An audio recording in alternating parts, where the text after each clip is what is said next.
The Secret Island Adventure. Part 1. The Invitation. Once upon a time, there were 4 friends: Tom, Lucy, Adam, and Sophie. They were students at Riverwood High School and always dreamed of having a real adventure together. Every day after class, they sat under a huge old oak tree behind the school, sharing stories and snacks.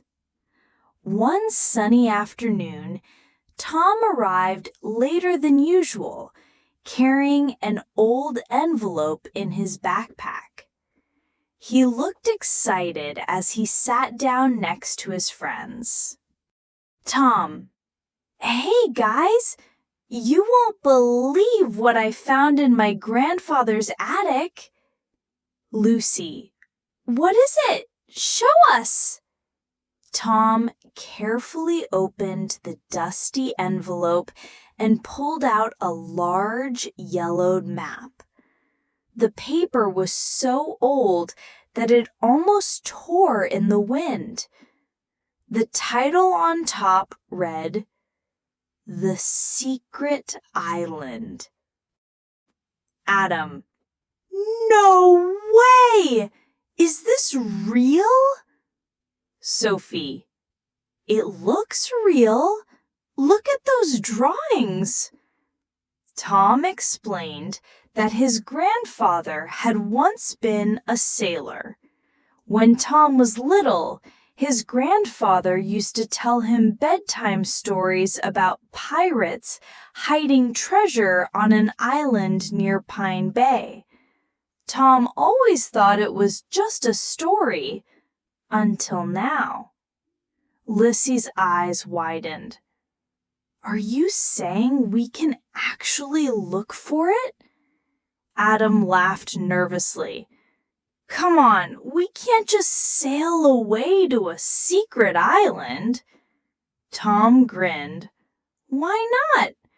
Tomorrow is the first day of summer vacation. We have weeks to explore. My dad's old boat still works. We just need food and supplies." Sophie bit her lip. "But what if it's dangerous?" Tom looked at her. "We'll be fine. It's just camping, with a map and maybe some treasure." They all looked at each other, and slowly excitement replaced their doubts. This was their chance to make their dream come true. Part 2. The Departure. Early the next morning, they met at Tom's house. They packed sleeping bags, water bottles, sandwiches, snacks, a first aid kit, and extra batteries for their flashlights.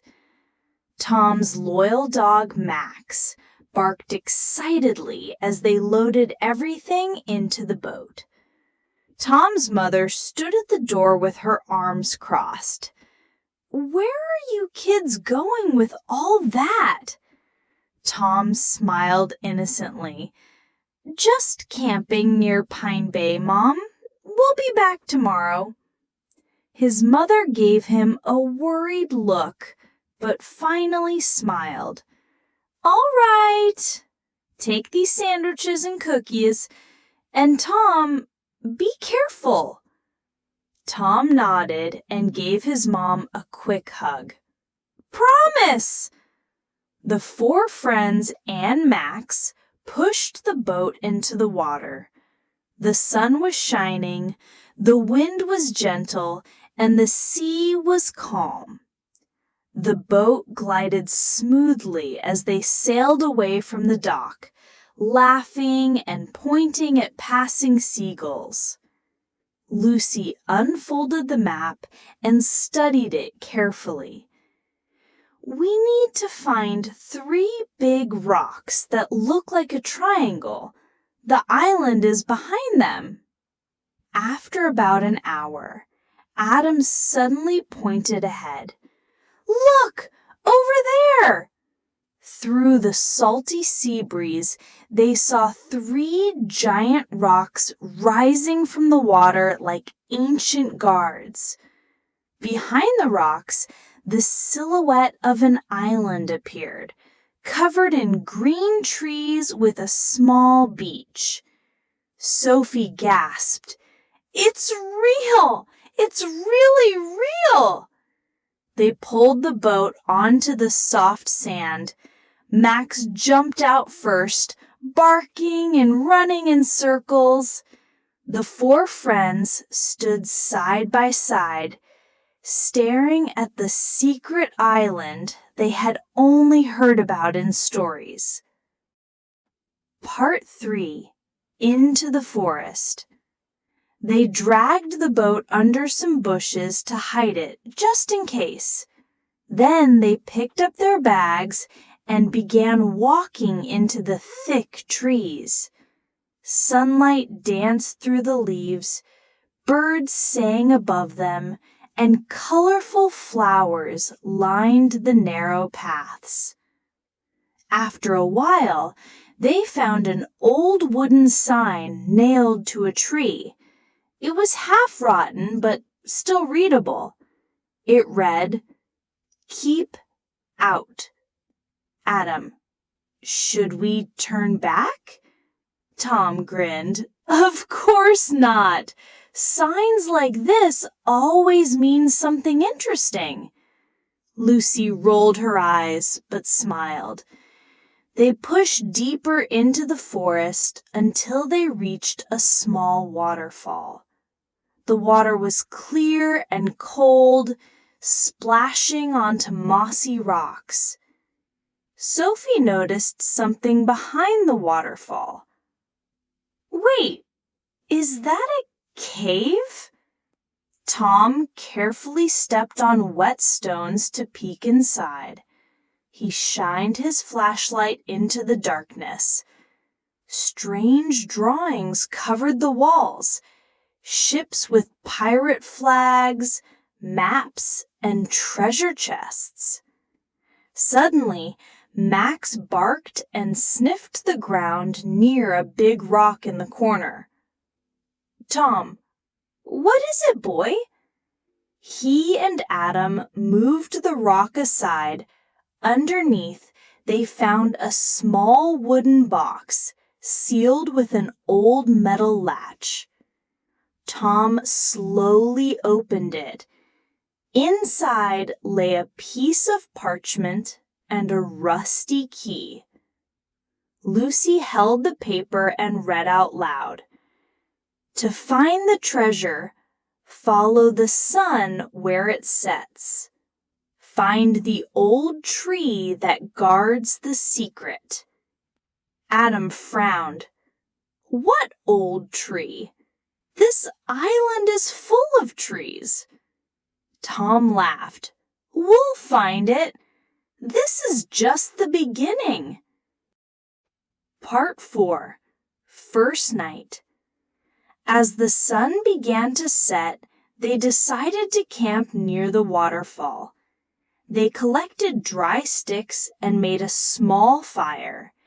They sat around the warm glow, eating sandwiches and cookies. Max lay close, ears twitching at every sound.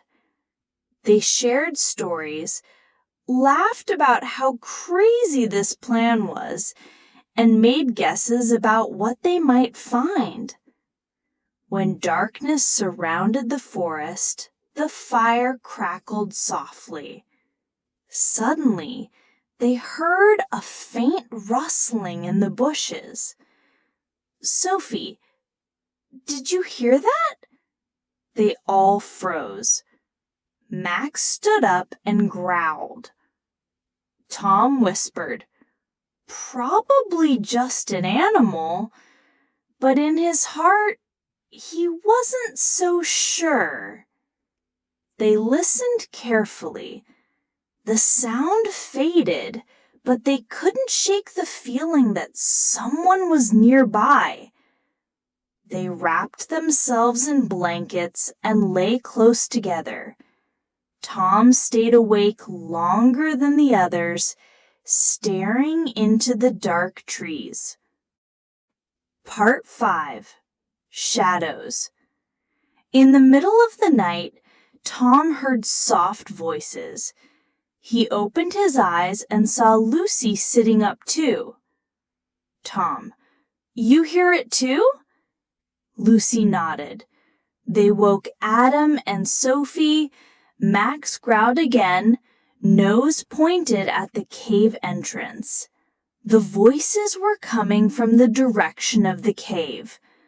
The friends crawled behind a bush and peeked through the leaves.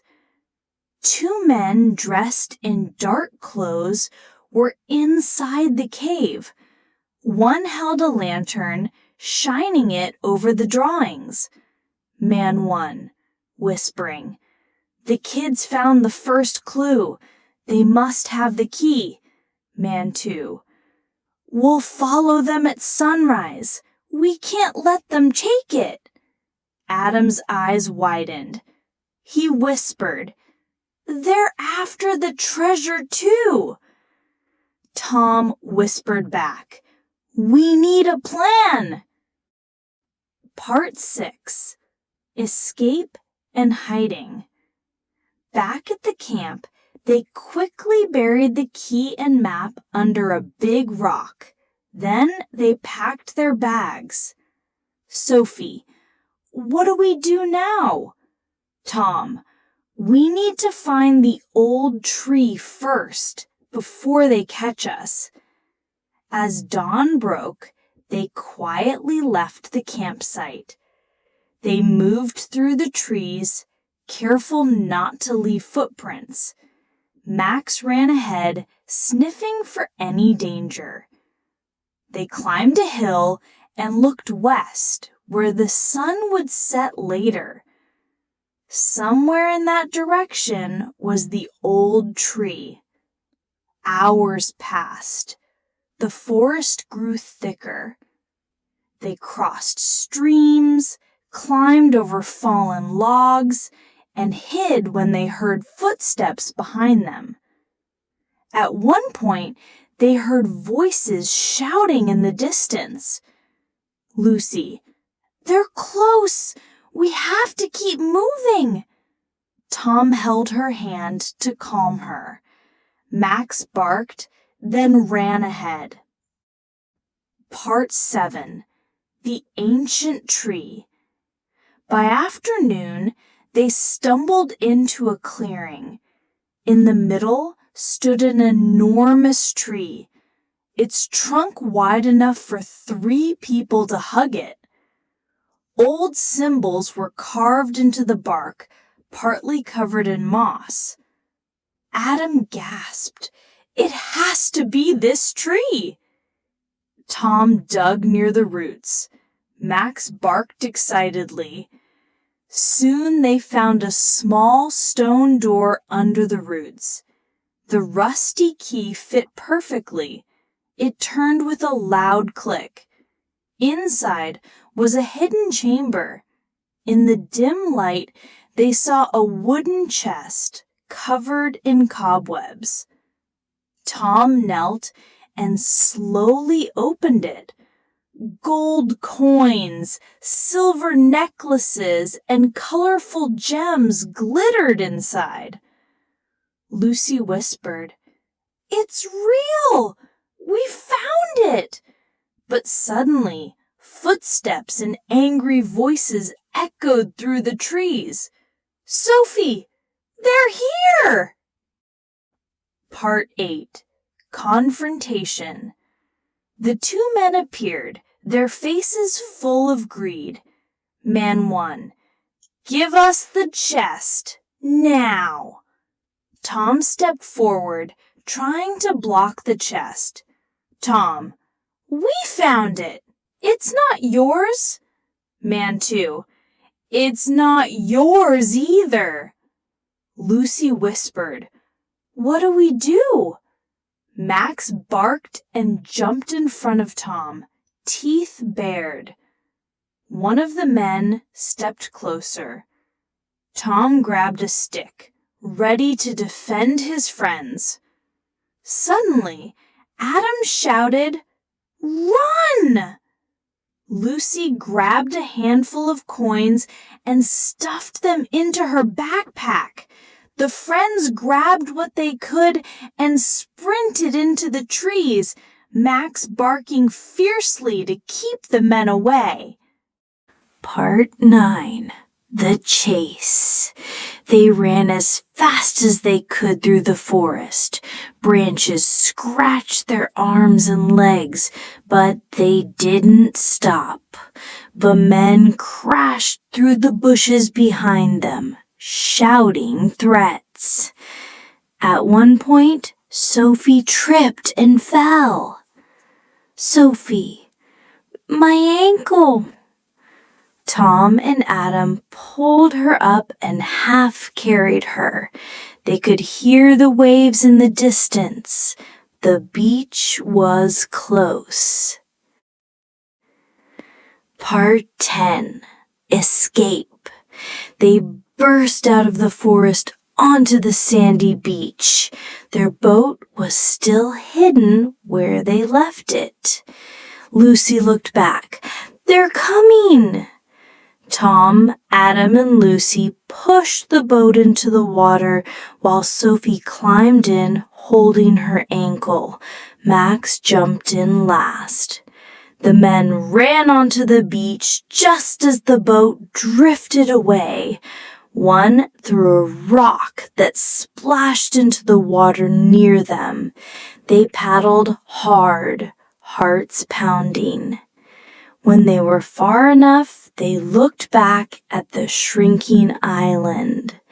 Tom pulled the handful of treasure from his pocket. It wasn't much, but it was enough to prove their adventure was real. Lucy leaned back, exhausted but smiling. "We did it!" Part 11. Home and Secret.